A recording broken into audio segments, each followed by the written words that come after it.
नमस्कार दोस्तों। मैं लड़की हूँ, लड़ सकती हूँ, लेकिन उत्तर प्रदेश से कभी चुनाव नहीं लड़ती, किसी और जगह से चुनाव लड़ने भी नहीं दिया जाता। मैं लड़की हूँ, लड़ सकती हूँ, मैं उत्तर प्रदेश से चुनाव नहीं लड़ती, मेरी नाक इंदिरा गांधी से मिलती है, मेरे घुंघराले बाल इंदिरा गांधी से मिलते हैं, लेकिन मैं चुनाव नहीं लड़ती।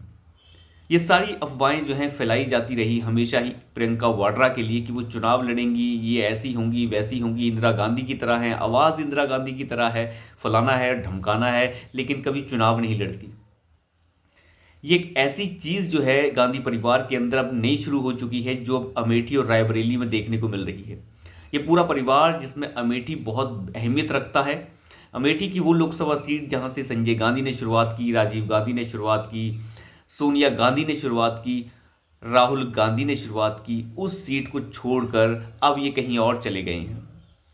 ये तय करना चाह रहे थे कि किस चोरू चक्के को ये सीट दी जाए, क्योंकि रॉबर्ट वाड्रा भी इसके ऊपर ताल ठोक रहे थे कि वो रायबरेली से चुनाव लड़ना चाहते हैं, अमेठी से चुनाव लड़ना चाहते हैं। लेकिन अब जो ताल जो भी ठोकता हो उसे दरकिनार करके गांधी परिवार एक ऐसे चोरू चक्के को ढूंढना चाह रहा था जो चुनाव जीत ही ना पाए। गांधी परिवार चाहता है कि अमेठी से राहुल गांधी तो चुनाव लड़ेंगे नहीं, तो कोई ऐसा इंसान चुनाव लड़े जो हार जाए, क्योंकि वो हारेगा नहीं, और अगर वो जीत जाएगा तो राहुल गांधी के ऊपर प्रश्न चिन्ह खड़ा हो जाएगा कि छोटे मोटे कार्यकर्ता ने राहुल गांधी को भी पछाड़ दिया, और राहुल गांधी खुद जीत नहीं पाए, दूसरा कार्यकर्ता जीत गया। तो इस तरीके की पूरी प्लानिंग ये गांधी गैंग कर रहा था। लेकिन अमेठी की सीट छोड़ने की वजह से जो कार्यकर्ताओं में हताशा आई है, उसके बाद से सब स्तब्ध हैं। अमेठी की सीट को केएल शर्मा को दे दिया गया है। ये केएल शर्मा वही हैं, आप कह सकते हैं, जो गांधी परिवार की चाटुकारिता करता रहा। लेकिन सबसे बड़ी चीज़, ये किशोरी लाल जो है, ये इतना बड़ा चाटुकार रहा जिसने अमेठी और रायबरेली में इतनी दबंगई मचाई, पूरा काम देखता रहा, और लोगों के बीच में इसके लिए बहुत ज़्यादा नाराज़गी।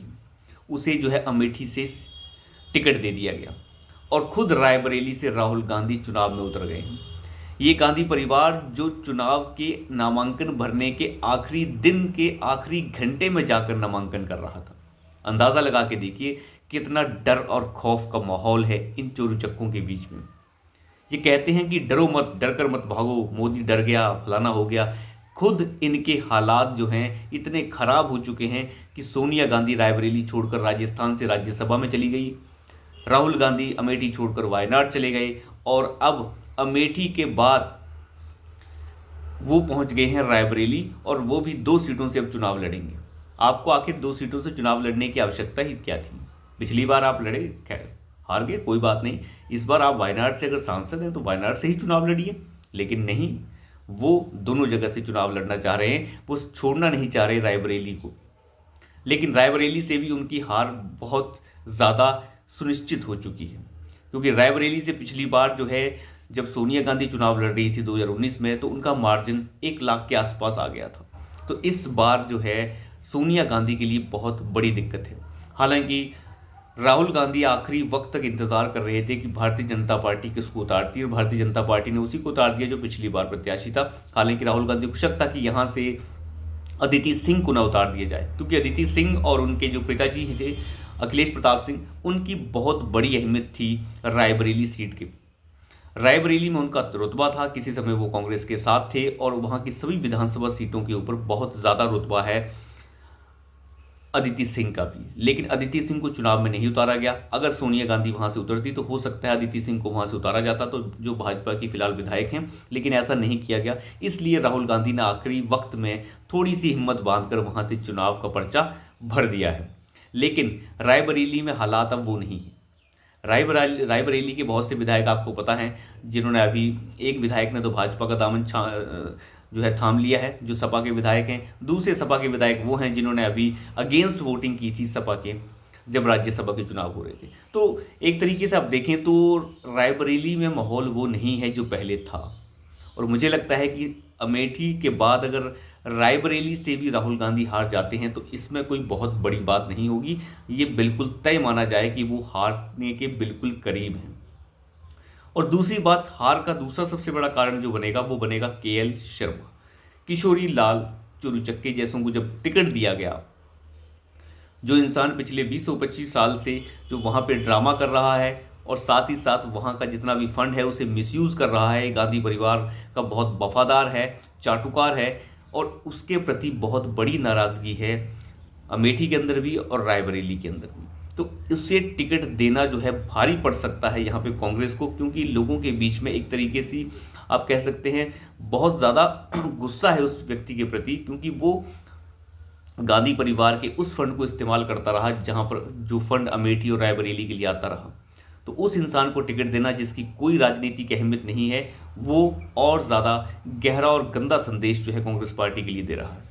लेकिन कांग्रेस पार्टी ने ये जानबूझकर किया है। उन्हें लगता था कि अगर अमेठी से कोई ऐसा कार्यकर्ता खड़ा कर दिया जाता है और अगर वो जीत जाता है गलती से भी, तो राहुल गांधी की पूरी छवि खराब हो जाएगी। तो इसलिए ऐसे कार्यकर्ता को खड़ा किया गया है जिसका हारना सुनिश्चित है, और ये हार जो है उसी के सर पर मढ़ दी जाएगी। राहुल गांधी का कोई नाम ही नहीं आएगा।